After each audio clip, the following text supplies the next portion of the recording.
Okay. Okay, तो अभी तक हम क्या पढ़ चुके हैं? हम जो चैप्टर हमारा पढ़ रहे हैं वो है मेटल्स एंड नॉन मेटल्स। ठीक है, तो अभी हमने देखा कल के लेक्चर में हमने क्या देखा था कि मेटल्स क्या होते हैं, ठीक है, नॉन मेटल्स क्या होते हैं, उनकी फिजिकल प्रॉपर्टीज हमने देखी थी। मेटल और नॉन मेटल की क्या क्या देखी थी? मेटल की फिजिकल प्रॉपर्टी अगर हम क्विक रिकैप कर लें, ठीक है, मेटल होता है हार्ड। मेटल के अंदर क्या होती है? शाइनिंग प्रेजेंट होती है। ठीक है, तीसरी क्या होता है? मेटल का मेल्टिंग पॉइंट ज़्यादा होता है। ठीक है, चौथा मेटल गुड कंडक्टर होता है इलेक्ट्रिसिटी का। ओके, ठीक है, मेटल मेलिएबल होता है। पांचवा, छठा, मेटल डक्टाइल होता है। तो ऐसे अपन ने कुछ मेटल की फिजिकल प्रॉपर्टीज देखी थी। ठीक है, अब अपन आज देखेंगे इनकी केमिकल प्रॉपर्टीज कि मेटल कैसे रिएक्ट करता है। ठीक है, आज अपन देखने वाले हैं chemical properties of metals. Okay, तो सबसे पहले तो what happens when metals are burned in air. अपन ने पिछली बार भी एग्जांपल देखे हैं पिछली क्लासेस में भी कि मैग्नीशियम को जब आप ऑक्सीजन के साथ में बर्न करते हो तो मैग्नीशियम ऑक्साइड बनाता है। कैसे बर्न होता है? डेजलिंग वाइट फ्लेम्स के साथ में। Dazzling white flames. ठीक है, तो मैग्नीशियम तो ऐसे बर्न होता है। ऐसे डिफरेंट मेटल, बहुत सारे मेटल्स होते हैं जो अलग अलग कलर में बर्न होते हैं। ओके, अब मेटल ऑक्सीजन के साथ में कैसे रिएक्ट करते हैं? मेटल ऑक्सीजन के साथ में रिएक्ट करके बनाते हैं आपका मेटल ऑक्साइड। ठीक है, बहुत बेसिक चीज़ है। आयरन ऑक्सीजन के साथ में रिएक्ट करके क्या बनाएगा? Fe2 O3। ये रिएक्शन बैलेंस नहीं है, इसको अपन बैलेंस बाद में कर लेंगे। ठीक है, ये एक एग्जांपल है। जैसे मेटल ऑक्सीजन के साथ में रिएक्ट करके क्या बनाता है? Metal oxide. ठीक है, कॉपर ऑक्सीजन के साथ में रिएक्ट करके क्या बनाएगा? कॉपर का ऑक्साइड। ठीक है, एल्यूमिनियम ऑक्सीजन के साथ में रिएक्ट क्या बना करके क्या बनाएगा? Aluminium oxide. Easy. Metal metal plus oxygen gives you metal oxide. Okay, basic. ठीक है, अब कुछ मेटल ऑक्साइड्स ऐसे होते हैं। ठीक है, नॉर्मली मेटल ऑक्साइड क्या होते हैं? बेसिक होते हैं अपने नेचर में। क्या मतलब मेटल ऑक्साइड बेसिक होते हैं नेचर में? कि जब भी आप मेटल ऑक्साइड को पानी से रिएक्ट करवाओगे तो वो OH रिलीज करेगा। इजी। मेटल ऑक्साइड बेसिक होता है नेचर में, मगर कुछ मेटल ऑक्साइड ऐसे रहते हैं जो बेसिक के साथ में एसिडिक रिएक्शन भी शो करते हैं। ठीक है, वो एसिडिक एसिडिक नेचर भी शो करते हैं। तो वो मेटल्स, ठीक है, जो एसिड और बेस दोनों के साथ में रिएक्ट करते हैं, मतलब दोनों नेचर शो करते हैं, एसिडिक रिएक्शन, एसिडिक नेचर भी और बेसिक नेचर भी, उनका नाम होता है एम्फोटेरिक। इस नेचर को हम एम्फोटेरिक नेचर बोलते हैं। और ऐसे मेटल ऑक्साइड्स को हम क्या बोलते हैं?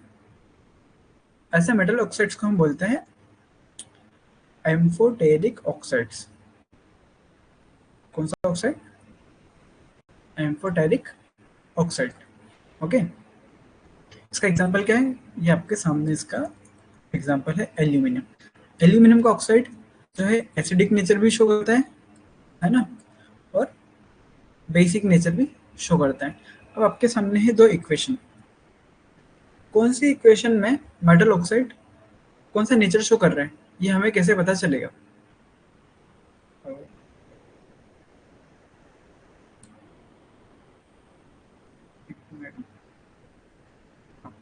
ठीक है, ठीक है। तो हमारा क्वेश्चन ये है कि भाई यहाँ पे एल्यूमिनियम की तो हमारे पास है दो दो रिएक्शन। ठीक है,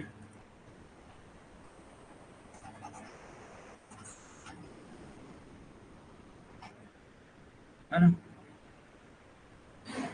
एक पहली वाली ये है और ये है आपके पास में दूसरी वाली रिएक्शन। अब इसमें अपने को डिकोड करना है कि कौन से में ये मेटल ऑक्साइड एसिडिक भी, कौन से में ये मेटल ऑक्साइड बेसिक बिहेव कर रहे हैं। कैसे करेंगे? बहुत इजी है। जब ये एसिडिक बिहेव करेगा, ठीक है, तो किससे रिएक्ट करेगा? बेस से रिएक्ट करेगा। भाई एसिड एसिड से रिएक्ट, जब वो एसिडिक बिहेव करेगा मतलब वो बेस से रिएक्ट, और जब वो बेसिक बिहेव तो वो एसिड से रिएक्ट करेगा। इजी। बेस आपस में किससे रिएक्ट करता है? बेस एसिड से रिएक्ट करता है। एसिड किससे करता है? तो अगर यहाँ पे हम देख रहे हैं कि ये HCl है। HCl क्या है? HCl acid, hydrochloric acid. मतलब यहाँ पे ये क्या बना है? ये अपना बेसिक नेचर शो कर रहे हैं, ठीक है। तो मेटल ऑक्साइड जब एसिड से रिएक्ट कर रहे हैं तो क्या बना रहा है? मेटल का सॉल्ट बना रहा है और H2O बना रहा है। ओके, यहाँ से तो हमें ये दिख रहा है ना। अब नीचे देखते हैं, नीचे क्या हो रहा है। ये मेटल ऑक्साइड है। अब ये यहाँ पे क्या है? बेस। NOH क्या होता है? बेस होता है।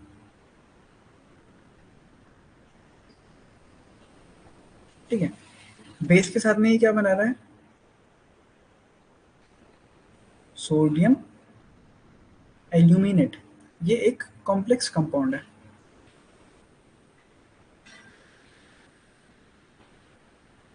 एक सिंपल कंपाउंड नहीं है, ठीक है। सिंपल कंपाउंड क्या होता है?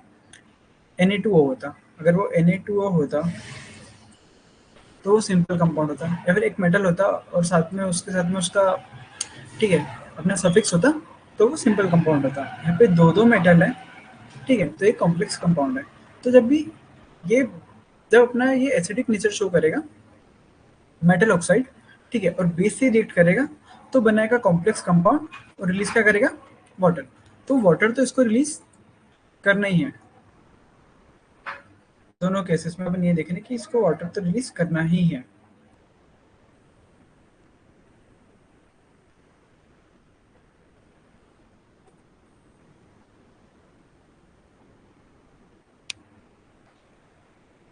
ठीक है,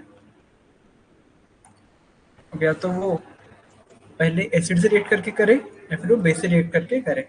तो यहाँ पे ये रिएक्शन याद रखने का इतना कोई पर्पसफुल एम नहीं है, ठीक है।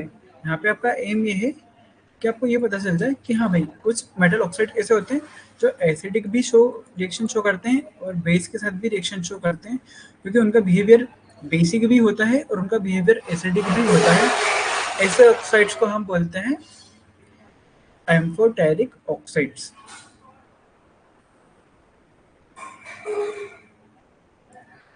ओके, ठीक है, तो हम ये सब भी देख चुके थे। अब हम आगे बढ़ते हैं।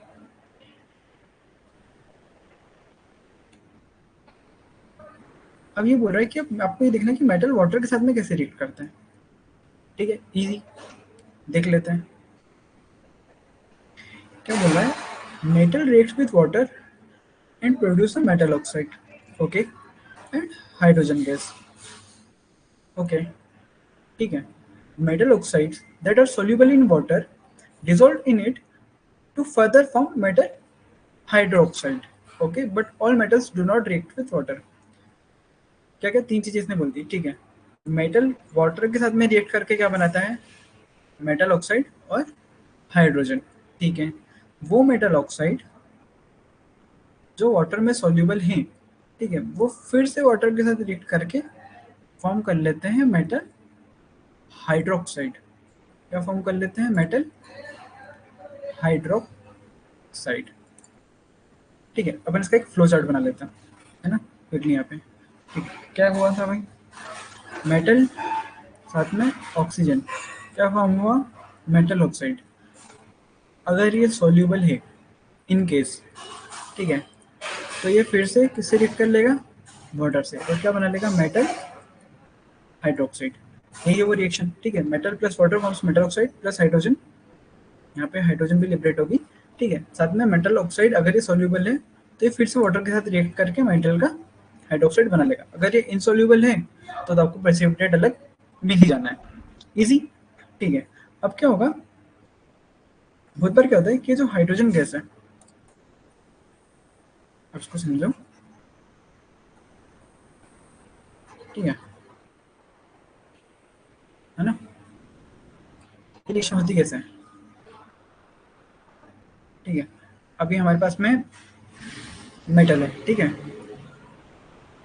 Glass full soaked in water, और यहाँ पे मेटल का सैंपल है, ठीक है। ये बर्नर लगा दिया हमने। अब जब मेटल रिएक्शन करेगी, ठीक है, किसके साथ में, पानी के साथ में, क्योंकि यहाँ पे क्या है, पानी है, इसके अंदर पानी है। बर्नर लगा दिया तो पानी कैसे बनता है, क्या थोड़ा सा स्टीम के फॉर्म में कन्वर्ट होता है, ठीक है। अभी स्टीम ने इस मेटल के साथ में क्या किया, रिएक्शन। जैसे ही ये रिएक्शन हुई, यहाँ पे क्या फॉर्म हो गया, मेटल ऑक्साइड। ओके, इतना समझ में आया क्या हुआ, एक बार फिर से देख लेते हैं।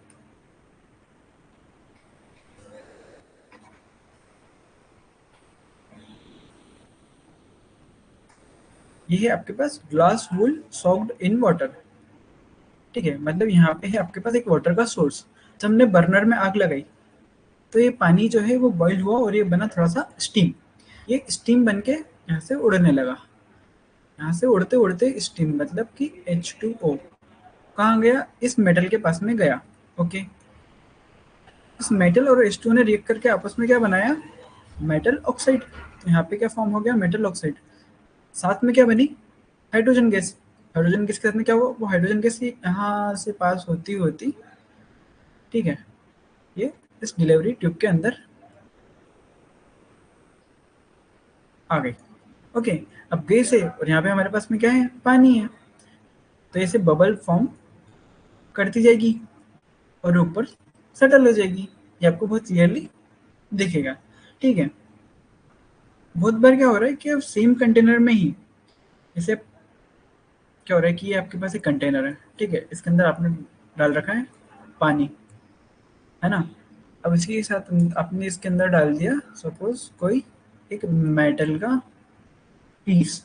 ओके, तो मेटल के पीस को जब आपने पानी में डाल दिया तो इसने यहीं पे क्या बना लिया, मेटल ऑक्साइड, और साथ में क्या बन गई, हाइड्रोजन गैस, ठीक है। तो जो बबल है, जो गैस के बबल है, बहुत बार ऐसा होता है कि इसके ऊपर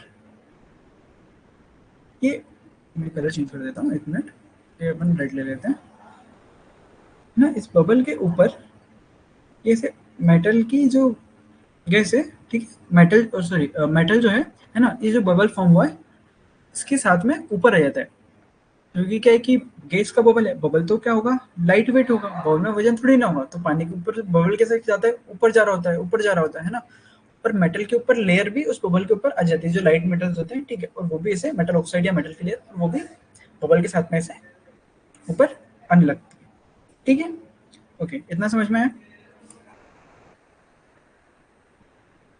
अपन आगे देखते हैं कि और क्या क्या इसकी प्रॉपर्टी है, ठीक है। तो मैं एक बताना चाह रहा था कि बहुत बार ऐसा होता है कि वो बबल के साथ में, है ना, मेटल की लेयर भी ऐसे ऊपर आ जाती है जब हम एक्सपेरिमेंट परफॉर्म करते हैं, ठीक है। अब क्या हो रहा है कि क्या हमने ये देख ली मेटल साथ में पानी, मेटल ऑक्साइड प्लस हाइड्रोजन, कुल बहुत बार ये रिएक्शन क्या होती है, बहुत विगरस होती है, इसमें बहुत ज़्यादा एनर्जी रिलीज होती है। कैसे, अगर आपको याद हो, ठीक है, तो अपन पहले क्या डिस्कस कर रहे थे, पहले अपन ये चीज़ डिस्कस कर रखी है कि भैया हम बहुत सारे मेटल्स को केरोसिन में डुबा के रखते हैं। क्यों केरोसिन में क्यों डुबा के रखते हैं, कौन सा मेटल्स थे वो, पोटेशियम हो गया आपका, है ना, सोडियम होगा, इनको हम ऐसे केरोसिन के अंदर रखते हैं, ठीक है। क्यों, क्योंकि जैसे ही आप इसको बाहर लाओगे, जैसे ही आप इसको थोड़े से भी पानी के कांटेक्ट में लाओगे, ठीक है, ये ब्लास्ट कर जाएगा। ब्लास्ट कैसे कर जाएगा, तो ब्लास्ट ऐसे कर जाएगा कि रिएक्शन तो यही होगी, पोटेशियम पानी के साथ में रिएक्ट करके, ठीक है, ये आपका बेस बना लेगा, साथ में हाइड्रोजन रिलीज करेगा और बहुत सारी हीट एनर्जी रिलीज होगी बूम से। वैसे आपको ये करना नहीं चाहिए, ठीक है। क्या कर सकते हो आप, अगर किसी भी लैब आपके आसपास लैब हो कहीं पे, ठीक है, तो वहां से बहुत थोड़ा सा सोडियम या पोटेशियम का टुकड़ा खरीद सकते हो, ठीक है। और फिर आप उस पीस को आसपास अगर कोई वाटर बॉडी हो तो उसमें आप फेंक सकते हो। तो जैसे ही आप फेंकोगे आप ऑब्जर्व करोगे कि उसके अंदर ब्लास्ट हो रहा है। ठीक है। ब्लास्ट क्यों हो रहा है? क्योंकि वो बहुत ज़्यादा एनर्जी रिलीज करता है। कौन सा मेटल रिलीज करता है? पोटेशियम रिलीज करता है और सोडियम रिलीज करता है। ठीक है। तो ये अपने को याद रखना है कि सोडियम और पोटेशियम की वाटर के साथ में रिएक्शन बहुत ज़्यादा विगरस होती है, इतनी की ब्लास्ट कर देती है। सोडियम और पोटेशियम को ही हम केरोसिन के अंदर भी रखते हैं। तो पोटेशियम और सोडियम से जुड़ी हुई ये दो बातें अपने को याद रखनी है। ठीक है।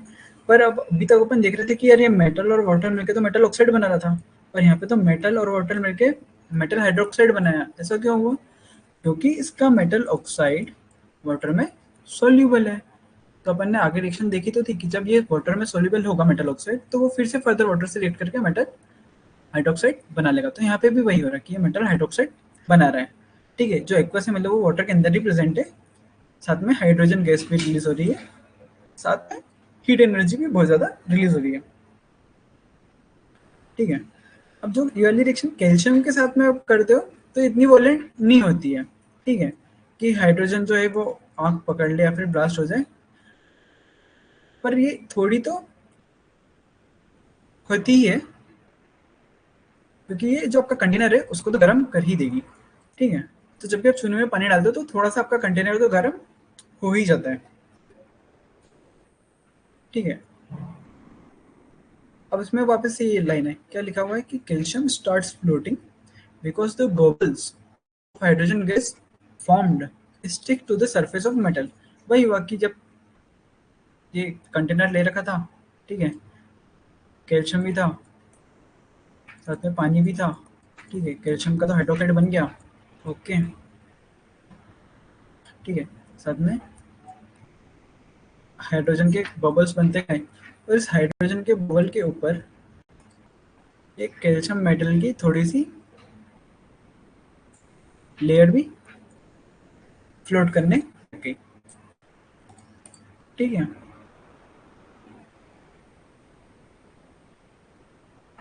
अब है ना, कुछ मेटल्स ऐसे होते हैं, जैसे ये तो हमने वाटर ले रखा था। ठीक है। आप कोल्ड वाटर ले सकते हो, हॉट वाटर ले सकते हो। कुछ मेटल ऐसे होते हैं जो ना कोल्ड वाटर से रिएक्ट करते हैं और ना ही हॉट वाटर से रिएक्ट करते हैं। वो रिएक्ट करते हैं आपका स्टीम से, और स्टीम से वो रिएक्ट करके क्या बनाते हैं? मेटल का ऑक्साइड बनाते हैं और हाइड्रोजन रिलीज करते हैं। ठीक है। तो कौन से वो मेटल है? वो मेटल है आपका एल्यूमिनियम और आयरन। ये दो मेटल है, एल्यूमिनियम एंड आयरन। ये ना गर्म पानी से रिएक्ट करते हैं ना ठंडे पानी से रिएक्ट करते हैं। ये रिएक्ट करते हैं स्टीम से और वो भाप बनाते हैं। ठीक है। और वो स्टीम से रिएक्ट करके फिर अपना मेटल ऑक्साइड और हाइड्रोजन को रिलीज करते हैं। तो मेटल वाटर से रिएक्ट करके क्या बना रहा है? मेटल ऑक्साइड ही बना रहा है।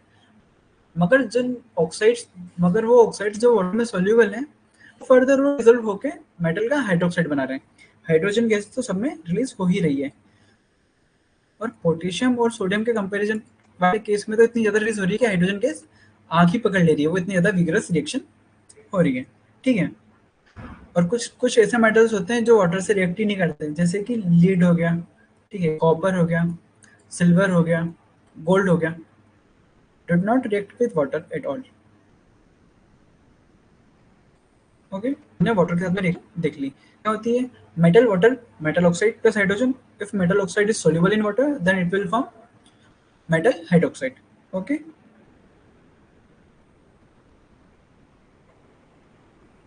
हम अगला रिएक्शन देखते हैं कि what happens when metals react with acid. ठीक है। और यहाँ पे क्या दे रखा है इसने? मेटल प्लस डाइल्यूट एसिड क्या फॉर्म कर रहा है? ये salt and hydrogen. Metal suppose आप ले लो aluminium, dilute acid HCl aqueous. ठीक है। क्या सॉल्ट बनेगा? एल्यूमिनियम क्लोराइड AlCl3 प्लस क्या बनेगा? Hydrogen H2 gas. ठीक है। तो जब मेटल एसिड के साथ में रिएक्ट करेगा तो वो बनाएगा सॉल्ट और हाइड्रोजन। क्या होता है कि बहुत बार जो है मेटल हमेशा हाइड्रोजन ही नहीं बनाता है। किस एसिड में किस केस में वो हाइड्रोजन नहीं बनाता है?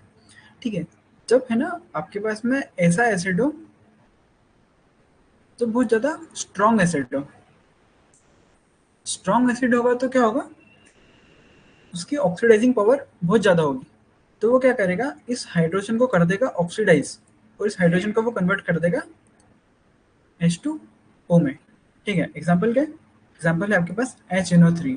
ठीक है, HNO3 हाइड्रोजन गैस को प्रोड्यूस नहीं करता है।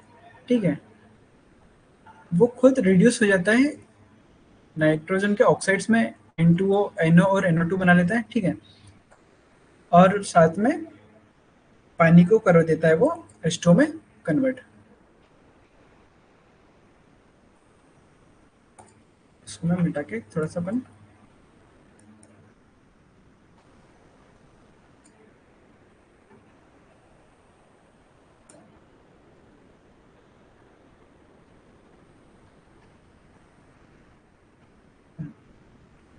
ठीक है, अब एक बार रिएक्शंस को लिख के देख लेते हैं। ठीक है, क्या हो रहा है कि एल्यूमिनियम सपोज नाइट्रिक एसिड के साथ में रिएक्ट कर रहा है। ठीक है, तो ये ऐसे एल्यूमिनियम नाइट्रेट नहीं बनाएगा। ये रिएक्शन कायदे से तो यही रिएक्शन होना चाहिए थी। ठीक है, इसका सॉल्ट बन जाना चाहिए था और साथ में हाइड्रोजन को रिलीज हो जाना चाहिए था। मगर ये NO3 जो है, ठीक है, ये खुद को कन्वर्ट कर लेगा यहाँ पे N2 में या फिर NO में। ठीक है, नाइट्रस ऑक्साइड में। ठीक है, या फिर NO2 में, और साथ में ये रिलीज कर देगा H2O वाटर। ये खुद को इसने कर लिया रिड्यूस, अपने पास से एक ऑक्सीजन इसने कम कर लिया, और वाटर को इसने कर दिया, हाइड्रोजन को इसने कर दिया ऑक्सीडाइज, उसमें एक ऑक्सीजन का मॉलिक्यूल इसने ऐड कर दिया। ठीक है, कैसे? यहाँ से तो बन गया NO, ठीक है, या फिर N2O, ठीक है, या फिर NO2। तो इसका क्या हो गया, इसका हो गया रिडक्शन, और हाइड्रोजन किस में कन्वर्ट हो गया, H2O में। तो इसका क्या हो गया, ऑक्सीडेशन। क्यों? क्योंकि HNO3 जो है बहुत स्ट्रॉन्ग ऑक्सीडाइजिंग एजेंट है, मतलब वो सामने वाले का ऑक्सीडेशन करवा सकता है। ठीक है, तो हम मेटल की रिएक्शन देख रहे थे एसिड के साथ में। तो नॉर्मली तो सॉल्ट बना लेता है और हाइड्रोजन रिलीज हो जाती है, पर अगर आपके साथ स्ट्रॉन्ग ऑक्सीडाइजिंग एजेंट हो तो हाइड्रोजन को वाटर में कन्वर्ट कर देगा और खुद जो है वो रिड्यूस हो जाएगा। ठीक है, अब क्या हो रहा है कि सभी मेटल की जो रिएक्टिविटी है वो अलग अलग रहती है। मैग्नीशियम हो गया, एल्यूमिनियम हो गया, आपका जिंक हो गया, और आपका आयरन हो गया। ठीक है, इसमें मैग्नीशियम सबसे ज़्यादा रिएक्टिव है, फिर आपका एल्यूमिनियम होगा, फिर जिंक है, और आयरन लीस्ट रिएक्टिव है। ये मेटल्स का रिएक्टिविटी ऑर्डर है। ये सबके साथ अलग अलग टाइप से रिएक्टिविटी शो करेंगे। वाटर के साथ में अलग, HCl के साथ में अलग, ठीक है, ऑक्सीजन के साथ में अलग। तो जो मेटल जो रहता है, ठीक है, हर मेटल अलग एलिमेंट के साथ में अलग तरीके से अपना रिएक्टिविटी का ऑर्डर शो करता है। ठीक है, यहाँ पे क्या बता रखा है, the rate of formation of bubbles, ठीक है, was the fastest in case of magnesium. क्यों? बबल्स किसके फॉर्म हुए, बबल फॉर्म हुए हाइड्रोजन के। ठीक है, मैग्नीशियम के केस में फास्टेस्ट थे, मतलब मैग्नीशियम की रिएक्टिविटी बहुत ज़्यादा है, तभी तो मैग्नीशियम ऑक्साइड बना के बबल निकाल दे रहा था। ठीक है, the reaction was also the most exothermic. ठीक है, मगर the reactivity decreases as the order magnesium, aluminium, zinc and iron. ठीक है, in case of copper no bubbles were seen and the temperature also remained unchanged. This shows that copper does not break with dilute HCl. इसका क्या मतलब हो रहा है कि इनके सबके साथ में तो चलो ठीक है, इसमें बहुत ज़्यादा बबल आ रहे थे मैग्नीशियम के कंपैरिजन, मैग्नीशियम वाले केस में, है ना, बहुत ज़्यादा बबल आ रहे थे। एल्यूमिनियम में थोड़े कम आए, ठीक है, जिंक में और कम आए, आयरन में और कम आए, मगर जब बारी आई कॉपर की तो उसमें तो बबल आए ही नहीं, क्योंकि कॉपर ने तो रिएक्ट ही नहीं करा। ठीक है, तो ये कैसे डिसाइड होता है कि कौन सा मेटल कितना रिएक्टिव है? ये इसके रेडॉक्स रेडॉक्स पोटेंशियल से डिसाइड होता है कि कौन सा मेटल कितना रिएक्टिव है। ठीक है, अब रेडॉक्स पोटेंशियल कैसे होता है? रेडॉक्स पोटेंशियल एक एक्सपेरिमेंट अपन करते हैं हाइड्रोजन के, ठीक है, रॉड्स के साथ में, और हाइड्रोजन के रॉड के कंपैरिजन में उस मेटल की रॉड का कितना पोटेंशियल हो रहा है और उन दोनों के बीच का पोटेंशियल डिफरेंस कितना है, उसको हम बोलते हैं रेडॉक्स पोटेंशियल। ठीक है, इतना सब आपको जानने की जरूरत नहीं है, पर ये एक हमने एक्सपेरिमेंट करे हैं बहुत सारे, और एक्सपेरिमेंट करके हमको एक सीरीज पता चली है, ठीक है, रिएक्टिविटी सीरीज, जिसमें हम फिर डिफाइन करते हैं कि हाँ कौन सा मेटल कितना रिएक्टिव है किसके कंपैरिजन में। ठीक है, तो ये जो आप देख रहे हो कि यार ये आपको कैसे पता चला कि मैग्नीशियम कैसा कितना ज़्यादा कंपेयर वो रिएक्टिव है एल्यूमिनियम कैसे, तो हमने रेडॉक्स पोटेंशियल पे रिएक्टिविटी का ऑर्डर निकाला था। ठीक है, उस ऑर्डर के अकॉर्डिंग फिर हमने इसको अरेंज करा है, ये हमने एक्सपेरिमेंटली डाटा निकाला है, ऐसे हमको पता चला है। ठीक है, अब इसमें अगला अब हम टॉपिक देख रहे हैं कि how do metals react with solutions of other metal salts. Okay, कैसे? मेटल्स मतलब सपोज Fe या एल्यूमिनियम। दूसरा क्या है? Metal salt, metal salt copper का क्लोराइड ले लेते हैं अपन। ठीक है, CuCl2। ओके, अब ये कैसे रिएक्ट करता है अपने दूसरे मेटल सॉल्ट के साथ में?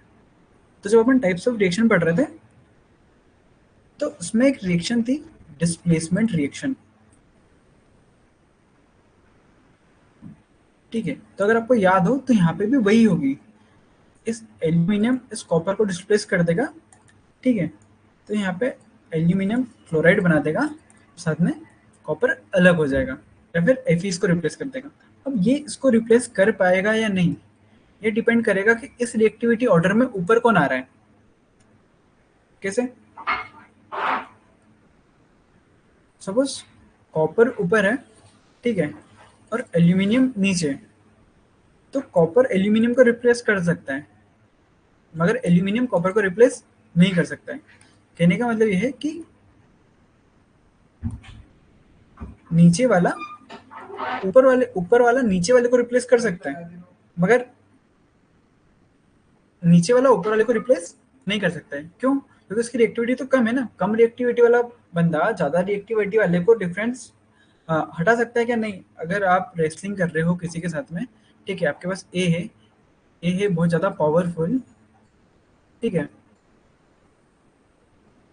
ए बहुत ज़्यादा पावरफुल है, और बी जो है वो तो एकदम दुबला पतला सा थिन है। ठीक है, क्या दुबला पतला व्यक्ति ए को अपनी जगह से हटा सकते हैं? नहीं।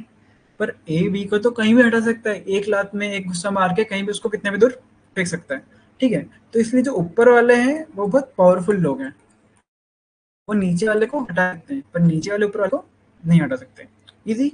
तो यहाँ पे हम कैसे पता लगाएंगे कि यहाँ पे डिस्प्लेसमेंट डायरेक्शन होगी कि नहीं होगी? अगर ऊपर वाला बंदा है, ठीक है, जो हमने लिया है मेटल, और सॉल्ट नीचे वाले का है, तो ऊपर वाला नीचे वाले को हटा के अपना सॉल्ट बना लेगा। ठीक है, लेकिन जो पावरफुल है उसी का सॉल्ट है, और हमने बंदा जो ले रखा है वो कमजोर ले रखा है, वो नीचे वाला ले रखा है, तो क्या वो ऊपर वाले को हटा पाएगा? नहीं, वो उसको ऊपर वाले को हटा नहीं पाएगा और वहाँ पे रिएक्शन नहीं होगी। ठीक है, अब जैसे यहीं पे अपन एग्जांपल देख लेते हैं कि आपने एक मेटल ए ले लिया, ऊपर वाला, ठीक है, पावरफुल, साथ में सॉल्ट सॉल्यूशन ऑफ बी, ठीक है, बी का सॉल्ट ले लिया है ना, तो इस ए ने क्या करा? बी को हटा दिया और अपना सॉल्ट सॉल्यूशन बना लिया। यहाँ पे सॉल्ट सॉल्यूशन फॉर्म हो गया और मेटल बी फॉर्म हो गया। ठीक है, इजी। अब ये रिएक्टिविटी सीरीज है, यहीं से अपने को पता चलेगा कि कौन किसको रिप्लेस कर सकते हैं। ये आपको याद करना बहुत ज़रूरी है, ये बहुत इंपॉर्टेंट है, ये अभी भी काम में आएगी, ये 11th क्लास में भी काम में आएगी। इसमें ये याद कर लोगे तो आपके नीट के बहुत सारे क्वेश्चन जो है वो बन जाएंगे, क्योंकि बहुत बार जो है डायरेक्ट क्वेश्चन आ जाता है कि क्या ये मेटल किसी दूसरे मेटल को रिप्लेस कर सकता है कि नहीं कर सकता है। ठीक है, तो आपको पता होगा कि कौन सा ऊपर है और कौन सा नीचे है, तो आप बता दोगे कि हाँ भाई अगर ऊपर वाला है तो वो तो नीचे वाले को रिप्लेस कर देगा, मगर नीचे वाला ऊपर वाले को रिप्लेस नहीं कर पाएगा। ठीक है, मोस्ट रिएक्टिव मेटल्स कौन से हैं? पोटेशियम हो गया, सोडियम हो गया, कैल्शियम, मैग्नीशियम, एल्यूमिनियम, जिंक, ये जो है वो थोड़े से रिएक्टिव मेटल्स में आ जाते हैं। ठीक है, जैसे जैसे नीचे आ रहे हैं इसकी रिएक्टिविटी कम होती आ रही है। अब देख लो, अपन कॉपर देखा था कि वो HCl के साथ में रिएक्ट ही नहीं कर रहा था। ठीक है, उसमें बबल ही फॉर्म नहीं होते यहाँ पे हाइड्रोजन के नीचे। ठीक है, कॉपर तो कम रिएक्टिव होता है। फिर मर्क्यूरी, मर्क्यूरी भी बहुत नॉन रिएक्टिव मेटल है, रिएक्ट ही नहीं करता। गोल्ड और सिल्वर तो बहुत प्राइम एग्जांपल है, इसको तो याद करने की जरूरत ही नहीं है। अपन ज्वेलरी गोल्ड और सिल्वर की बनाते ही क्यों है? उसका रीजन ये है कि वो किसी से रिएक्ट ही नहीं करते हैं। तो गोल्ड और सिल्वर जो है वो खाए वो एक, गोल्ड जो है वो आपकी है ना करेंसी भी है। ठीक है, हर कंट्री चाहती है कि हमारे पास बहुत ज़्यादा गोल्ड पड़ा रहे। क्यों? क्योंकि उसकी वैल्यू बढ़ती ही जाएगी। क्यों? क्योंकि वो खराब ही नहीं होगा। भाई जो चीज़ खराब ही नहीं होगा उसी से तो लोग ट्रेड करेंगे। आज से 10,000 साल बाद भी, 2000 साल बाद भी अगर आपकी करेंसी सारी खत्म हो जाएगी, ठीक है, पेपरलेस ट्रांजेक्शन शुरू हो जाएंगे, सपोज अभी हो गए, हो सकता है एक दिन आ जाए जब वर्ल्ड में नोट वगैरह बचे ही ना, गोल्ड तब भी सरवाइव कर रहा होगा, गोल्ड की वैल्यू तब भी बहुत ज़्यादा बनी ही रहेगी। इसलिए जो भी आपका, ठीक है, ऑर्नामेंट ज्वेलरी बनती है वो गोल्ड से बनती है। अब ये अगला टॉपिक जो है कि मेटल नॉन मेटल के साथ में रिएक्ट करते हैं। अब मैं 2 मिनट पानी पीता हूँ, फिर अपन इसको कंटिन्यू करेंगे।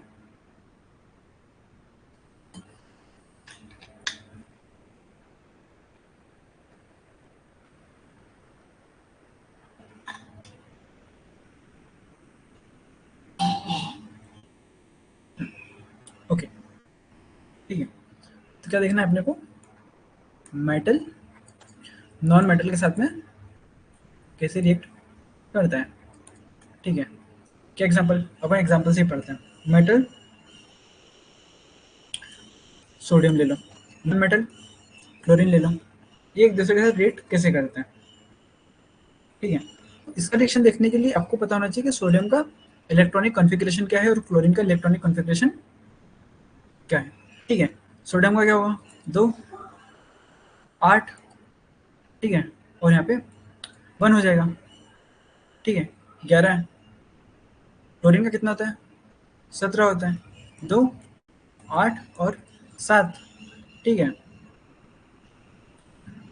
अब सोडियम को स्टेबल अगर होना है, ठीक है, अगर यहाँ पे एक इलेक्ट्रॉन है मतलब अनस्टेबल है, ठीक है, उसका शेल जो है फुलफिल नहीं हुआ है।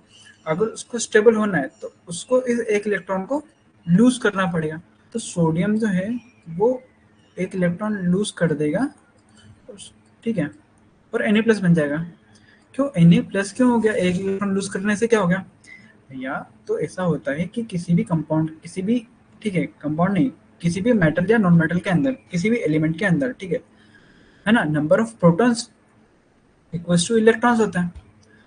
अब हमने यहाँ से एक इलेक्ट्रॉन हटा दिया, ठीक है, तो अगर इलेक्ट्रॉन -1 हो गया, ठीक है, तो ऑटोमेटिकली प्रोटॉन +1 ज़्यादा हो जाएगा ना। तो इस प्रोटॉन का +1 चार्ज जो है वो सोडियम के ऊपर आ गया। ओके, सिमिलरली क्लोरीन के साथ में क्या हुआ? क्लोरीन में भी 2, 8, 7 था वो, ठीक है, उसको चाहिए एक इलेक्ट्रॉन ज़्यादा, तो उसने एक इलेक्ट्रॉन ले लिया। तो एक इलेक्ट्रॉन लेने के बाद में क्लोरीन क्या हो गया? -1। सोडियम हो गया +1, क्लोरीन हो गया -1। सोडियम यहाँ पे हो गया स्टेबल, क्लोरीन यहाँ पे हो गया स्टेबल। तब ये तो हो गया स्टेबल, अभी बॉन्ड क्यों बना रहे हैं भाई? स्टेबल तो हो गए ना, फिर कैसा बॉन्ड? अब स्टेबल तो हो गए, मगर इनके पास चार्ज आ गए, इसके पास पॉजिटिव आ गया है, इसके पास नेगेटिव चार्ज आ गया है। तो ये इलेक्ट्रोस्टैटिक फोर्स की वजह से एक दूसरे से अट्रैक्ट हो जाएंगे, और इलेक्ट्रोस्टैटिक फोर्स की वजह से एक दूसरे से बॉन्ड बना लेंगे। ठीक है, नॉर्मली तो बॉन्ड नहीं बना रहे थे। ठीक है, आप एक सोडियम रख दो, एक क्लोरीन रख दो, बॉन्ड बना रहे हैं क्या? नहीं बना रहे। ठीक है, जैसे आप उनको पानी में डालोगे, मेल्ट करोगे, ठीक है ना, सोडियम फटाक से अपना एक इलेक्ट्रॉन लूज कर देगा, क्लोरीन फटाफट से एक इलेक्ट्रॉन गेन कर लेगा, दोनों स्टेबल हो गए, मगर दोनों के पास आ गया चार्ज। ठीक है, जैसे ही चार्ज आया, आपको तो पता ही है पॉजिटिव क्या करता है, नेगेटिव को करता है अट्रैक्ट। पॉजिटिव ने नेगेटिव को अट्रैक्ट करके उसके बीच में इलेक्ट्रोस्टैटिक फोर्स ने काम किया और इलेक्ट्रोस्टैटिक बॉन्ड उनके बीच में फॉर्म हो गया। ठीक है, इसी को बोलते हैं आयनिक बॉन्ड। ओके, जैसे अब ये जो है ना शेल, इसी से तो पता चलता है कि कौन सा मेटल रिएक्टिव है या नहीं है। अपन बोलते हैं कि नोबल केसेस हैं, वो किसी से रिएक्ट ही नहीं करती है। क्यों? क्योंकि उनका आउटरमोस्ट शेल में इलेक्ट्रॉन कंप्लीट रहते हैं। ठीक है, यहाँ पे 2 पूरा है, ठीक है, फिर 2 8 कंप्लीट है, फिर 2 8 8 ये भी कंप्लीट है, इसलिए रिएक्ट ही नहीं करती है। ठीक है, सोडियम यहाँ पे 1 है, ठीक है, मैग्नीशियम यहाँ पे 2 है, ठीक है, एल्यूमिनियम यहाँ पे 3 है, ठीक है, पोटेशियम में यहाँ पे फिर 1 है, ठीक है, कैल्शियम में यहाँ पे फिर 2 है। तो ये इनके पास जो है ना इनके शेल में इलेक्ट्रॉन, नंबर ऑफ इलेक्ट्रॉन्स जो है वो कंप्लीट नहीं हो रहे हैं, तो इनको लूज कर दें।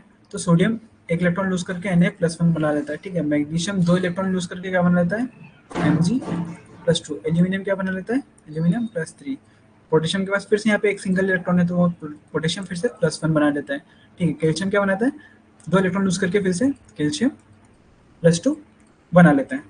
ओके, तो अभी चूंकि ये आयन के फॉर्म में आ गए हैं, जब चार्ज आ जाता है किसी भी एलिमेंट के ऊपर तब हम उसको बोलते हैं कि वो आयन बनी है। ठीक है, ये उसका आयनिक फॉर्म है।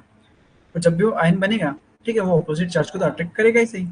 सिमिलरली नॉन मेटल में क्लोरीन को यहाँ पे 1 इलेक्ट्रॉन चाहिए, ठीक है, सल्फर को 2 चाहिए, ठीक है, तो अब यहीं पे यही होगा कि मैं यहाँ पे पोटेशियम को भी 1 इलेक्ट्रॉन देना है, ठीक है, क्लोरीन को 1 इलेक्ट्रॉन चाहिए, इसने दे के K+ बना लिया, है ना, पोटेशियम, तो क्लोरीन ने 1 इलेक्ट्रॉन लेके Cl- बना लिया। दोनों एक ही सॉल्यूशन में प्रेजेंट हैं, एक पॉजिटिव चार्ज है, एक नेगेटिव चार्ज है, वो भी दोनों +1 और -1 ही है। दोनों कर लेंगे एक दूसरे को अट्रैक्ट, अट्रैक्ट करके बना लेंगे एक दूसरे के बीच में बॉन्ड। ठीक है, ये बॉन्ड ऐसे नहीं बनेगा क्योंकि ये तो कोवेलेंट बॉन्ड का रिप्रेजेंटेशन है, दोनों के बीच में प्रेजेंट होगा इलेक्ट्रोस्टैटिक बॉन्ड, ठीक है, आयनिक बॉन्ड जिसको अपन बोलते हैं। ठीक है, अब एग्जाम्पल यहाँ पे देख लेते हैं। ठीक है, ये सोडियम था, है ना, एक इलेक्ट्रॉन लूज किया, क्या बना दिया, आयन बना दिया। जब भी पॉजिटिव होता है, ठीक है, किसी भी मेटल के ऊपर, तो उसको हम बोलते हैं कैटायन, ठीक है, और जब किसी के ऊपर नेगेटिव आता है तो उसको हम क्या बोलते हैं, एनायन। ठीक है, सोडियम के ऊपर पॉजिटिव आया तो ये सोडियम कैटायन बन गया, क्लोरीन के ऊपर नेगेटिव चार्ज आया तो क्लोरीन एनायन बन गया। ओके, अब ये सोडियम, ठीक है, और ये क्लोरीन, ठीक है, सोडियम अपना एक इलेक्ट्रॉन इस क्लोरीन को देके, पहले तो दोनों स्टेबल हो गए, ये +1 हो गया, ये -1 हो गया, अपना इलेक्ट्रॉन देके और अपना ये एक इलेक्ट्रॉन लेके, और दोनों के पास चार्ज आ गए तो दोनों ने एक दूसरे को अट्रैक्ट कर लिया, और दोनों ने एक दूसरे को स्टेबल भी कर लिया और अट्रैक्ट भी कर लिया। समझो, स्टेबल कैसे किया, इलेक्ट्रॉन के एक्सचेंज से, इलेक्ट्रॉन के एक्सचेंज से खुद को इन्होंने किया स्टेबल, ठीक है, फिर चार्जेस से एक दूसरे को अट्रैक्ट करके इन्होंने एक दूसरे के बीच में बॉन्ड का फॉर्मेशन किया।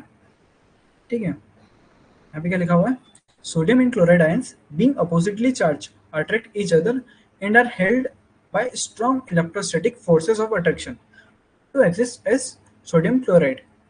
Okay, it should be noted that sodium chloride does not exist as molecules but aggregates of opposite charge ion।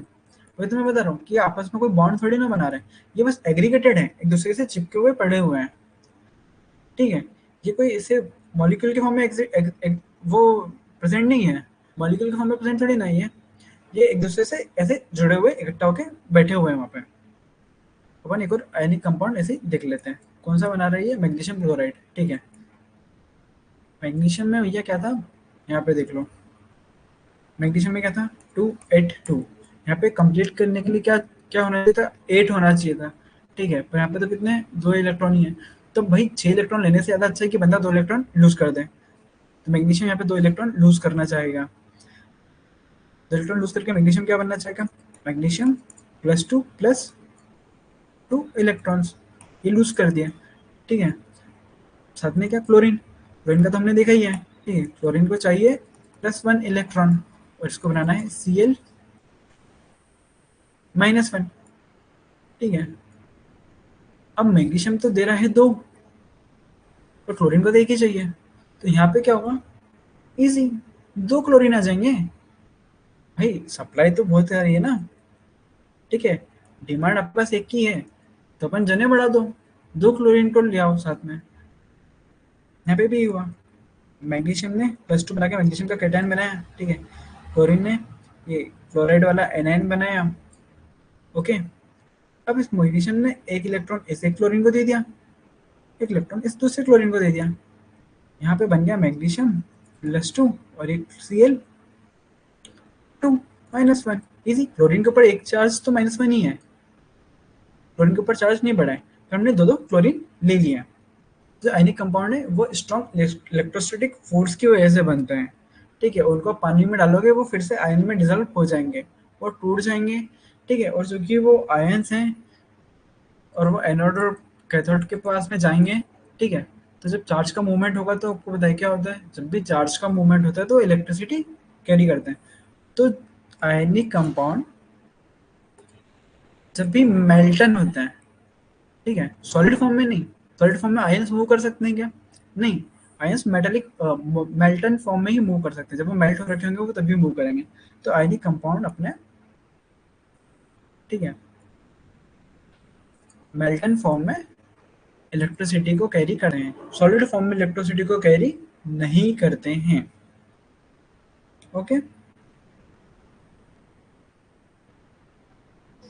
ठीक है, और यहाँ पे क्या एक्सपेरिमेंट है, यहाँ पे शायद वही एक्सपेरिमेंट है। हम्म, तो अपन देख लेते हैं जनरल प्रॉपर्टी आयनिक कंपाउंड की, ठीक है। फिजिकल नेचर कैसा होता है, वो होते तो हार्ड ही है पर वो ब्रिटल होते हैं। हार्ड और ब्रिटल से क्या मतलब है, हार्ड और ब्रिटल से ऐसा मतलब है कि कांच, कांच होता तो हार्ड ही है, पर एक जरा से थोड़ा सा पत्थर का मार दोगे, छोटे पत्थर का मार दोगे तो कैसे वो ऐसे शेक हो जाएगा ना, चूरा चूरा होने लग जाएगा ना। तो हार्ड तो है पर स्ट्रांग नहीं है, कड़क तो है पर मजबूत नहीं है, जरा से में टूट जाएगा। तो हार्ड तो है पर ब्रिटल है, जैसे जरा से में टूट जाए उसको बोलते हैं brittle, okay. This compounds are generally brittle and break into pieces when a pressure is applied. Easy, melting और बॉइलिंग पॉइंट इनका ज़्यादा होता है, क्यों? क्योंकि जो जो ये वाले बॉन्ड्स जो होते हैं ना, इलेक्ट्रोस्टैटिक बॉन्ड्स जो फॉर्म होते हैं ना, मैग्नीशियम +2 और Cl, है ना, 2Cl-1 के बीच में जो बॉन्ड फॉर्म हो रहे हैं, ठीक है, ये बहुत स्ट्रांग होते हैं। तो इनको तोड़ने के लिए एनर्जी बहुत ज़्यादा चाहिए होती है, बहुत ज़्यादा एनर्जी लगाना पड़ेगी, मतलब बहुत ज़्यादा गर्मी देना पड़ेगी तब जाके ये टूटेंगे। तो इससे कहना चाह रहे हैं कि अपन इनका मेल्टिंग और बॉइलिंग पॉइंट है, ठीक है।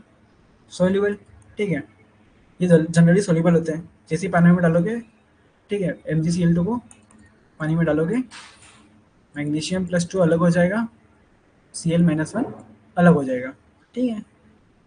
अब ये ऐसे ही अगर साथ में कैथोड एनोड लगा दोगे, ठीक है, सोर्स पॉजिटिव है एनोड, है ना, और नेगेटिव क्या होती है आपकी कैथोड। कैसे याद करते हैं, पैनिक।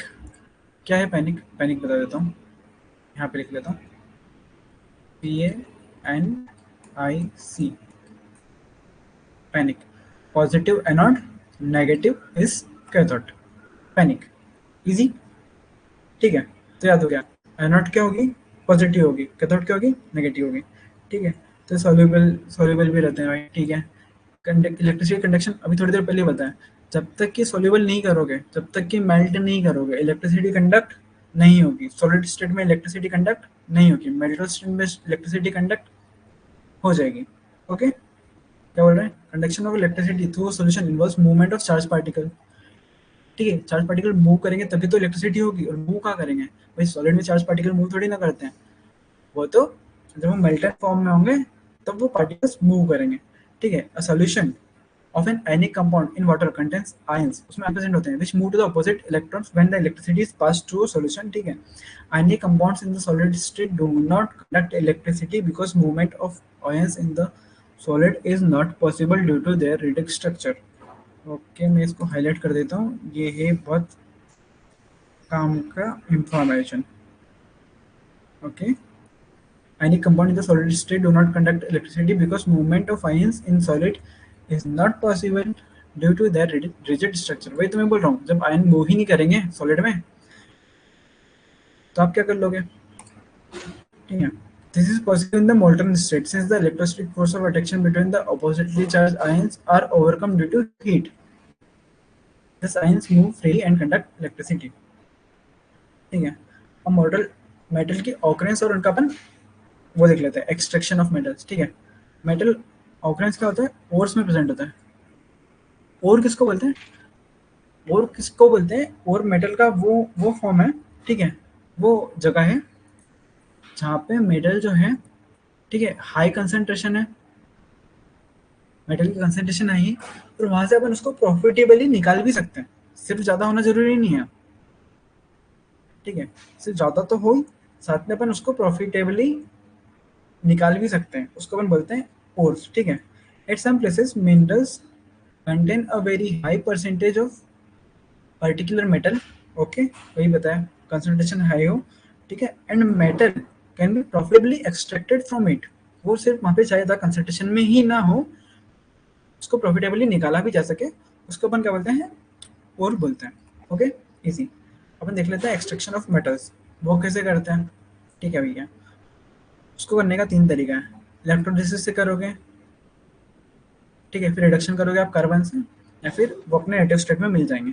ठीक है, अगर आपको याद आ रहा हो तो ये वही सीरीज है, ये मोर रिएक्टिव होते हैं, है ना, ये थोड़े से मॉडरेट ही रिएक्टिव है, मॉडरेट है।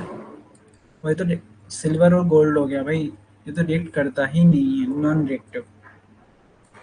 तो ये क्या बोल रहे हैं, फाउंड भाई, ये जब ये रिएक्ट ही नहीं करेंगे तो नेटिव स्टेट में ही मिल जाएंगे ना, जैसे हैं वैसे के वैसे ही मिल जाएंगे। नदियों में सोना, नील वगैरह में, अफ्रीकन जो कंट्रीज हैं वहाँ पे वो लोग नदियों में से ऐसे छान छान के रेत में से सोना निकाल लेते हैं, क्योंकि वो सोना एकदम उनको रॉ फॉर्म में मिल जाता है, वो रिएक्ट ही नहीं करता है।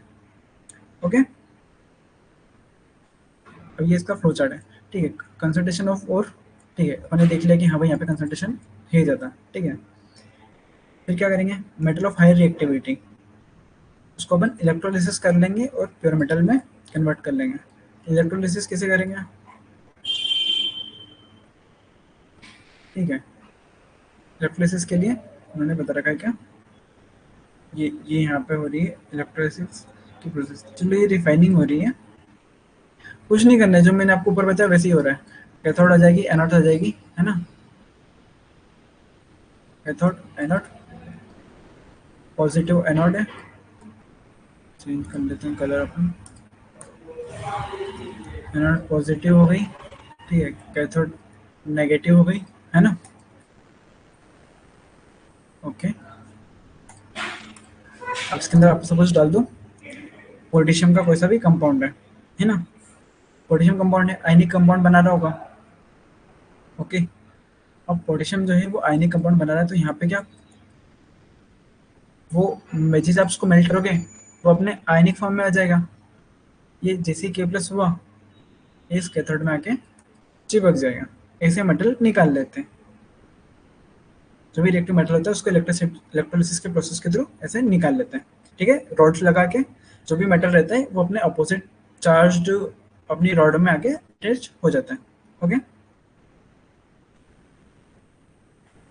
मीडियम रिएक्टिविटी के साथ में क्या करते हैं, उसके साथ में करते हैं रोस्टिंग और कैल्सिनेशन। ठीक है, रोस्टिंग और कैल्सिनेशन करके उसको ऑक्साइड बना लेते हैं, फिर ऑक्साइड में से ऑक्सीजन हटा लेते हैं। ऑक्सीजन हटाने को क्या बोलते हैं, रिडक्शन बोलते हैं।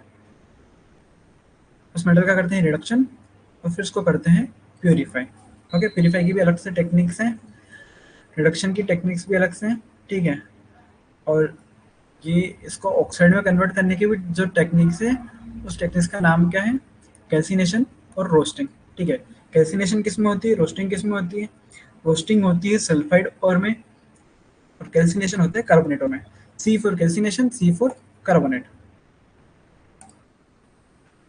ठीक है, C for calcination, calcination, C for carbonate. Carbonate में कैल्सिनेशन हो रही है, तो दूसरा क्या है, सल्फाइड, उसमें क्या होगी, रोस्टिंग। रोस्टिंग किस चीज़ की करते हैं, आप अपने दोस्तों की करते हो, हम चने की करते हैं। रोस्टिंग आप किसी भी चीज़ की कर सकते हो, कोई बड़ी बात नहीं है। ठीक है, रोस्टिंग में क्या होता है, रोस्टिंग में एबंडेंट एयर रहती है। एबंडेंट एयर मतलब क्या, मतलब ऑक्सीजन भी प्रेजेंट होगी। कैल्सिनेशन में क्या होता है, लिमिटेड एयर रहती है, ऑक्सीजन एब्सेंट होती है। ठीक है, कैल्सिनेशन में ऑक्सीजन ऑक्सीजन एब्सेंट होती है, रोस्टिंग में ऑक्सीजन प्रेजेंट होती है। और जो लोअर एक्टिविटी वाली है मेटल्स, ठीक है, उनके साथ में क्या हो रहा है, उनके उनके पास सल्फाइड और में प्रेजेंट रहते हैं वो मोस्टली। ठीक है, सल्फाइड और का तो हमको पता ही, रोस्टिंग कर देंगे। ठीक है, रोस्टिंग करके वो मेटल निकल जाएगा और उसके बाद फिर रिफाइनिंग कर लेंगे। ठीक है, अब क्या होता है कि जो ओर को जो अपन माइन कर रहे होते हैं, ठीक है, उसमें बहुत सी इम्प्योरिटीज भी रहती है, जैसे सॉइल हो गई, सैंड हो गई, इसको अपन बोलते हैं गैंग। ठीक है, और क्या होता है कि अब जब भी मेटल निकाल रहे थे गैंग को भी हटाना बहुत ज़रूरी है। तो अपन गैंग को अलग अलग सेपरेशन टेक्निक से हटाते हैं। ठीक है, इसी को अपन बोलते हैं रिफाइनिंग। अपन बोलते हैं कि हमारे यहाँ अंबानी की पेट्रोलियम रिफाइनिंग बहुत सारी फैसिलिटीज़ हैं। ठीक है, हर कंट्री के पास पेट्रोलियम रिफाइनिंग करने की फैसिलिटी नहीं है।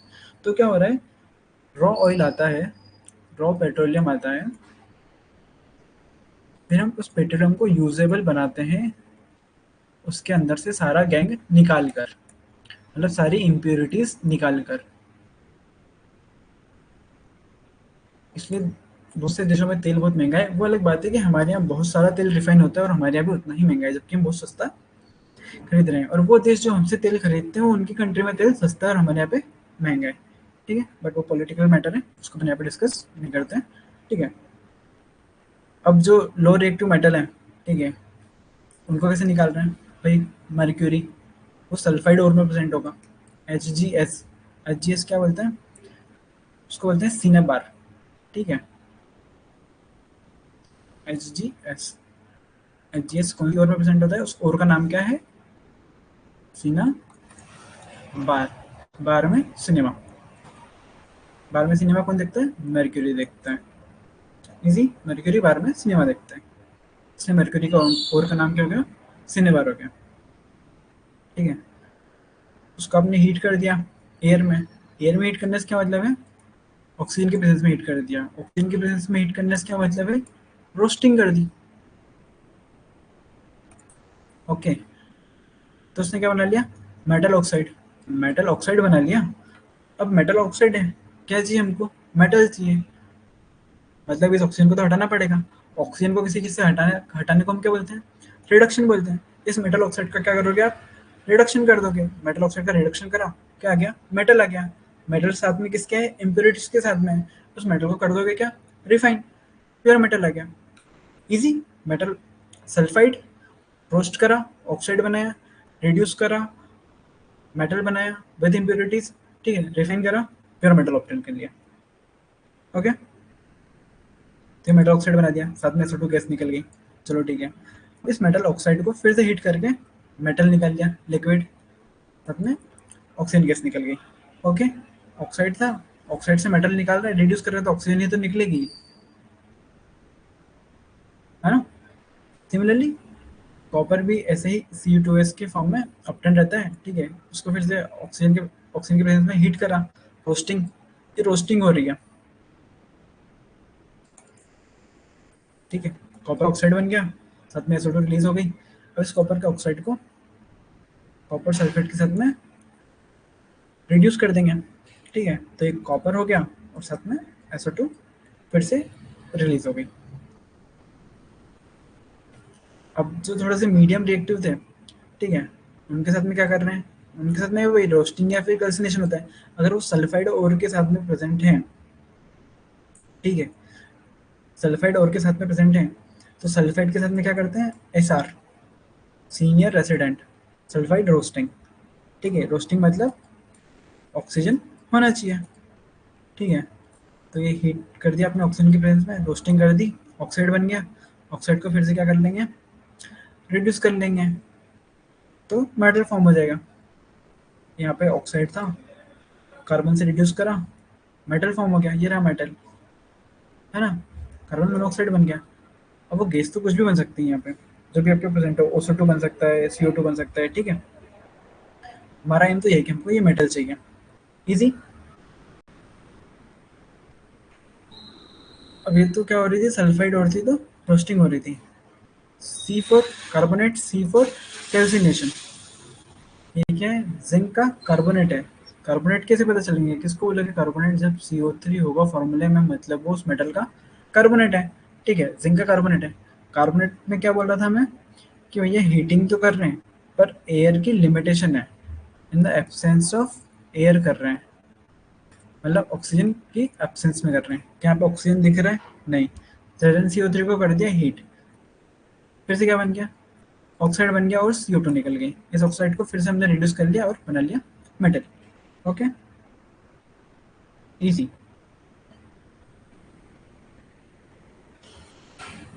अब इसके साथ में अपन जिसे रिड्यूस करने के लिए या तो कार्बन को यूज कर सकते हैं या फिर अपन डिस्प्लेसमेंट रिएक्शन का भी यूज कर सकते हैं हाईली रिएक्टिव मेटल के साथ। ठीक है, मैंने क्या बोला था कि ए है, ठीक है, और बी का सॉल्ट है। ए बहुत पावरफुल है तो बी को हटा देगा और ए का सॉल्ट बन जाएगा, और बी ए का सॉल्ट बन जाएगा, है ना, और बी ऑप्टेन हो जाएगा। सपोज बी वो डिजायर्ड मेटल है जो हमको चाहिए इन केस में, तो ये क्या ले लेंगे, ये ऊपर वाला ले लेंगे, हाईली रिएक्टिव मेटल ले लेंगे, पोटेशियम ले लो, सोडियम ले लो। ठीक है, इसको बी से करवा दिया हमने रिप्लेस। ठीक है, तो ए का बन गया सॉल्ट और बी मेटालिक फॉर्म में हमको मिल गया डिस्प्लेसमेंट रिएक्शन। क्या है इसका एग्जांपल, ये देख लो एग्जांपल, मैंगनीज का ऑक्साइड है, ठीक है, साथ में एल्यूमिनियम, एल्यूमिनियम मैंगनीज के ऊपर आता है रिएक्टिविटी सीरीज में। ठीक है, मैंगनीज आएगा नीचे, तो ये एल्यूमिनियम इस मैंगनीज को क्या कर देगा, रिप्लेस कर दिया। भाई मैंगनीज अलग से फॉर्म हो गया और ये एल्यूमिनियम ने अपना कंपाउंड फॉर्म कर लिया। ठीक है, साथ में निकल गई हीट। ये हीट इतनी ज़्यादा निकलती है ये वाली रिएक्शन में पर्टिकुलरली, कि इस हीट से आप जो रेलवे ट्रैक्स जो रहते हैं ना, उनको वेल्डिंग करने के लिए भी इसको इस रिएक्शन को यूज करते हैं। इससे इतनी ज़्यादा हीट निकलती है। इस हीट का यूटिलाइज भी है, मतलब उनने हर चीज़ को दो तीन तरीके से यूज कर सकते हो। ठीक है, अब एक और रिएक्शन है, जब आप आयरन ऑक्साइड को, ठीक है, आयरन यहाँ पे +3 में प्रेजेंट है, एल्यूमिनियम से रिएक्ट करवाओगे तो भाई अब क्या है कि एल्यूमिनियम आयरन से भी ऊपर है ना, यहाँ पे कहीं पे आ रहा होगा आयरन, तो एल्यूमिनियम ने कर दिया आयरन को रिप्लेस, तो यहाँ पे बन गया Fe Al2O3, साथ में बन गई हीट। ठीक है, इस पर्टिकुलर रिएक्शन को क्या बोलते हैं, थर्मेट रिएक्शन। सॉरी, जो ऊपर वाली रिएक्शन है इससे हीट, इसका हीट का यूज नहीं करते रेलवे ट्रैक के लिए। जो नीचे वाली रिएक्शन है थर्मेट रिएक्शन है, ठीक है, इसको इसकी हीट को यूज करते हैं रेलवे ट्रैक्स को वेल्ड करने के लिए। ओके, उसके लिए सॉरी बोल रहा हूँ मैं। ठीक है, वो थोड़ा सा वो हो गया था, कन्फ्यूजन हो गया था। ठीक है, इसमें heat evolved is so large that the metals are produced in a molten state. Metal इसमें भी हीट तो बहुत ज़्यादा प्रोड्यूस होगी ही सही, तभी तो मेटल जो है वो लिक्विड फॉर्म में बन रहा है, सॉलिड में नहीं बन रहा है। ठीक है, यहाँ पे गौर से देखोगे तो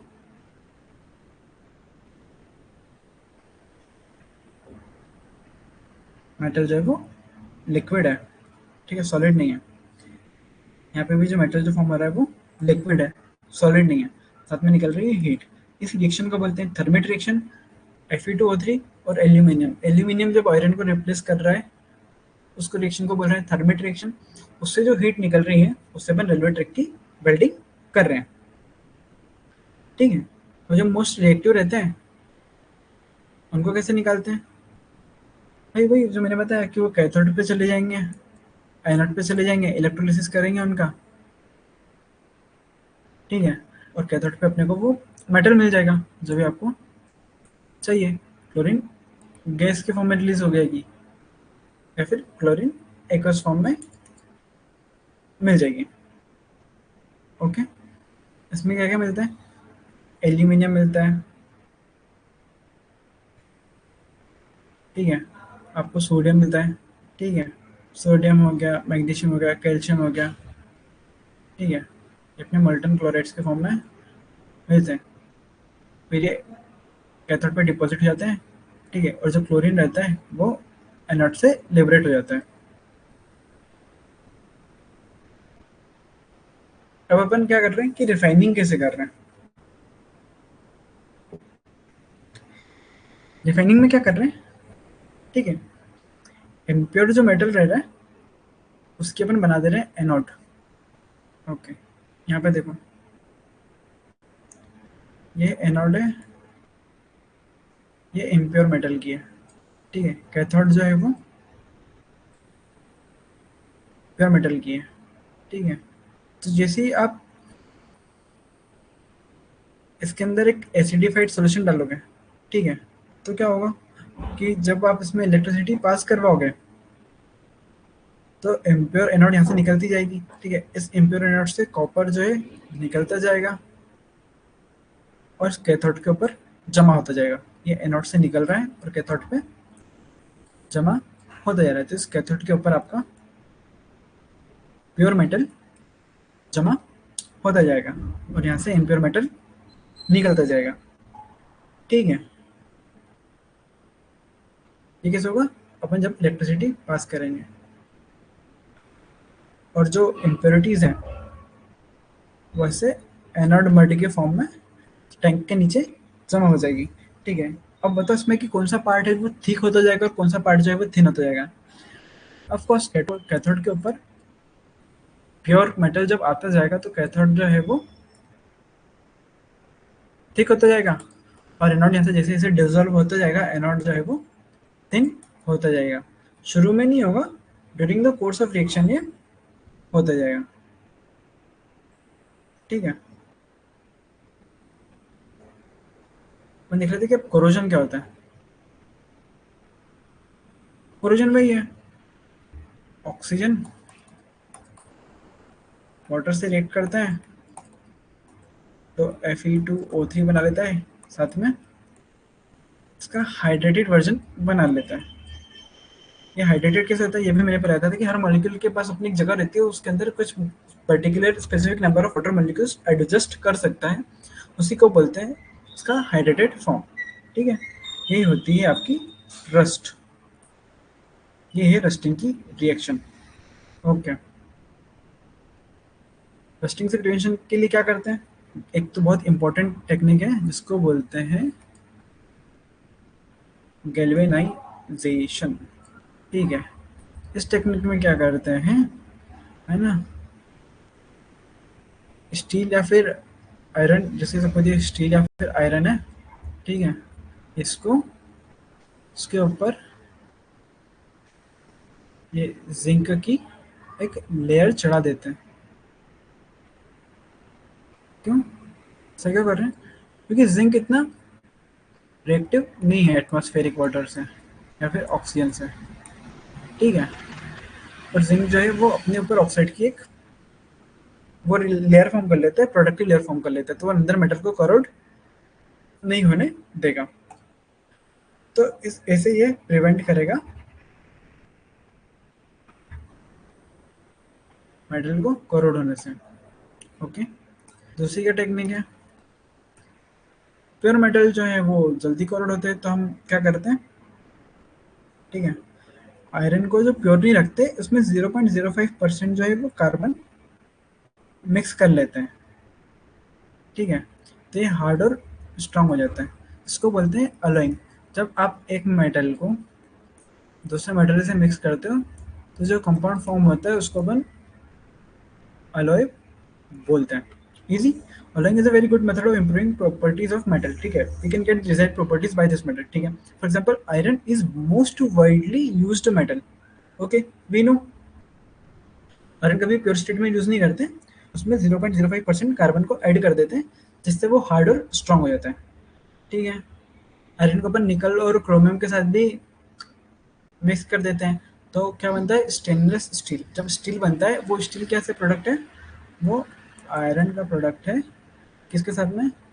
निकल और क्रोमियम के साथ में, ओके, ठीक है। अब अगर अलॉय में दो मेटल मिलके क्या बना देते हैं? एफी एल्यूमिनियम। सपोज ये हाइपोथेटिकल ले रहा हूँ, ये मिलते नहीं है, ये मिलके क्या बना रहे हैं? अलॉय। मगर इस एफी की जगह अगर आप यूज करो, क्या यूज करो? मर्क्यूरी, तो फिर आप इसको क्या बोलोगे? फिर आप इसको बोलोगे अमलगम,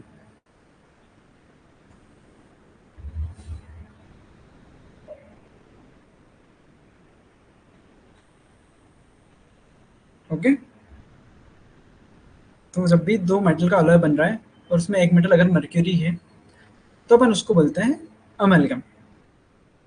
अपने ये टॉपिक जो है वो पूरा कवर कर लिया। अब हम फटाफट से आ जाते हैं इसके MCQs पे। ओके, ठीक है, एक मिनट, देख रहे हैं,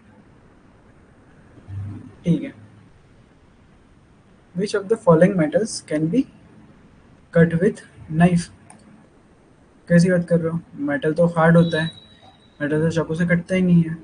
सही बात है, मगर इसमें एक एक्सेप्शन है। क्या है वो एक्सेप्शन? क्या लोहा चाकू से कटता है? नहीं कट सकता, देख लेना काट के। कॉपर भी नहीं कटता है, एल्यूमिनियम भी नहीं कटता है। तीनों चीज़ें घर में यूज़ होती हैं, नहीं कटती है। सोडियम कट जाता है, इसलिए घर में यूज़ नहीं होता है। क्यों नहीं होता है? पानी से रिएक्ट कर लेगा जरा सा भी तो बहुत ज़्यादा हाइड्रोजन और एनर्जी लिबरेट कर देगा, ब्लास्ट हो जाएगा। इजी। सोडियम को कहाँ रखते हैं? केरोसिन के अंदर रखते हैं। ओके, अगला क्वेश्चन क्या है? Which of the following does not react with cold water but react with steam? ठीक है, अब अपन ने पढ़ा ही था। क्या सोडियम के साथ में ऐसा है? नहीं, ठीक है। पोटेशियम भी जो है रिएक्ट कर ही रहा था। इसका आंसर क्या है? ठीक है, इसका आंसर जो है, मुझे भी ध्यान नहीं था एक्चुअली, इसका आंसर है मैग्नीशियम। मैग्नीशियम वाटर के साथ में रिएक्ट नहीं करता है, वो H2O गैस मतलब कि स्टीम के साथ में रिएक्ट करता है। ओके, ये भी अपन ने थोड़ी देर पहले ही पढ़ा जब अपन मेटल्स की रिएक्शन वाटर के साथ में पढ़ रहे थे। ये मैं क्यों करवा रहा हूँ? क्योंकि ये वाले जो MCQs हैं ये आपके नीट में आते हैं, ये आपके इस चैप्टर से रिलेटेड है। ठीक है, ये जब चैप्टर आप आगे 11th और 12th क्लास में पढ़ोगे, ठीक है, तो फिर वहाँ से डायरेक्ट क्वेश्चन नीट में यही वाले बनते हैं। Which of the following is not an ore of aluminium? अपन ने एल्यूमिनियम की ओर्स देखी ही नहीं है, पर मैं आपको बता देता हूँ। बॉक्साइट भी एल्यूमिनियम की ओर होती है, क्रायोलाइट भी एल्यूमिनियम की ओर होती है, और कोरंडम भी एल्यूमिनियम की ओर होती है। हेमेटाइट एल्यूमिनियम की ओर नहीं होती है, तो किसकी ओर होती है? हेमेटाइट आयरन की ओर होती है। एक और जो अपन ने पढ़ी थी वो कौन सी ओर थी? वो थी मर्क्यूरी बार में सिनेमा देखता है, तो मर्क्यूरी की ओर जिसका नाम था सिनेबार, और वो थी HgS। ओके, ये मैंने कल पढ़ाया था। The property of metals by which they can be drawn into wires is called.